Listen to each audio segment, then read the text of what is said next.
বিতর্ক যেন পিছুই ছাড়ছে না জামায়াতে ইসলামীর আমির ডক্টর শফিকুর রহমানকে।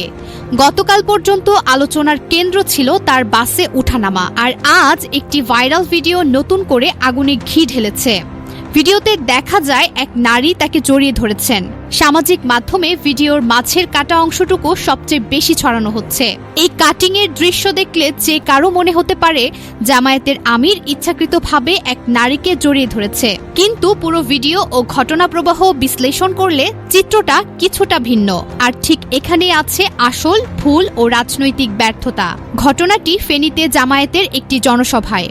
সময় সকাল 10:58। ডক্টর শফিকুর রহমান মঞ্চে ওঠেন। মাত্র 2 মিনিট মঞ্চে অবস্থান করেন, এরপর সরাসরি চলে যান জুলাই আন্দোলনে ফেনীর মহিপালে শহীদ হওয়া 12 জন শহীদ পরিবারের সঙ্গে দেখা করতে।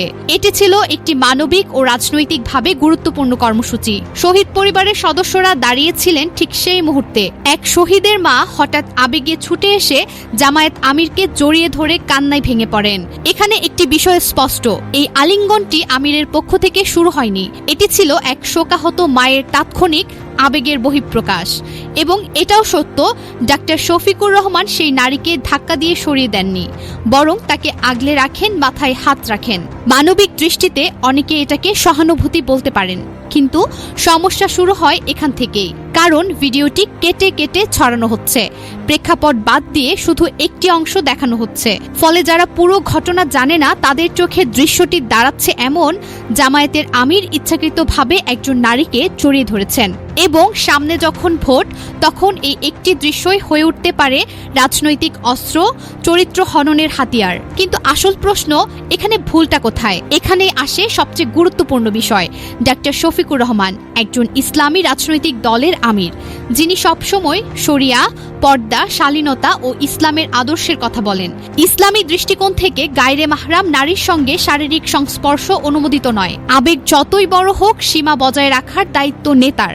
এই জায়গায় তিনি 3টি বড় ভুল করেছেন। তাৎক্ষণিকভাবে বাধা দেননি। তিনি চাইলেই খুব সহজেই এক কদম পেছাতে পারতেন, হাত তুলে দূরত্ব রাখতে পারতেন, অন্য নারী সদস্য বা নিরাপত্তা কর্মীকে সামনে আনতে পারতেন, কিন্তু তিনি তা করেননি। দ্বিতীয়ত, নিজের অবস্থান ও পরিচয় ভুলে গেছেন। একজন সাধারণ মানুষ হলে বিষয়টি অন্যরকম হতে পারত, কিন্তু তিনি ইসলামী দলের শীর্ষ নেতা, যাকে মানুষ মডেল হিসেবে দেখে। তার প্রতিটি ভঙ্গি দলকে প্রতিনিধিত্ব করে, আদর্শকে প্রশ্নের মুখে ফেলে। তৃতীয়ত, সামনে নির্বাচন। সতর্কতা ছিল বাধ্যতামূলক। ভোটের আগে প্রতিপক্ষ সুযোগ খুঁজবে, ভিডিও কাটিং হবে, উদ্দেশ্যপ্রণোদিত প্রচার হবে। এই বাস্তবতা জেনেও আরও সতর্ক না হওয়াটা রাজনৈতিক অপরিপক্কতা। এখানে প্রশ্ন মানবিকতা নয়। একজন শহীদ মায়ের কান্না নিঃসন্দেহে হৃদয় বিদারক, কিন্তু নেতৃত্ব মানে আবেগের মধ্যে সংযম, সহানুভূতির মধ্যেও সীমারেখা, দৃষ্টান্ত স্থাপন। এই জায়গায় ডক্টর শফিকুর রহমান মানবিক হলেও নেতৃত্ব সুলভ ছিলেন না। সবকিছু মিলিয়ে বলা যায় ভিডিওটি উদ্দেশ্যপ্রণোদিতভাবে ভাইরাল করা হয়েছে, এটা সত্য, কিন্তু সেই সুযোগটা নিজেই তৈরি করে দিয়েছেন জামায়াত আমির। ইসলামী রাজনৈতিক একজন শীর্ষ নেতার কাছ থেকে এমন দৃশ্যের সুযোগই থাকা উচিত ছিল না। তাই শেষ পর্যন্ত বলা হয় ডক্টর শফিকুর রহমান এখানে বড় ধরনের ভুল করেছেন। ইচ্ছাকৃত না হলেও দায়িত্বহীনতা ছিল। আর ইসলামী ঘরানার একজন নেতার জন্য এই ভুলের মূল্য অনেক বেশি।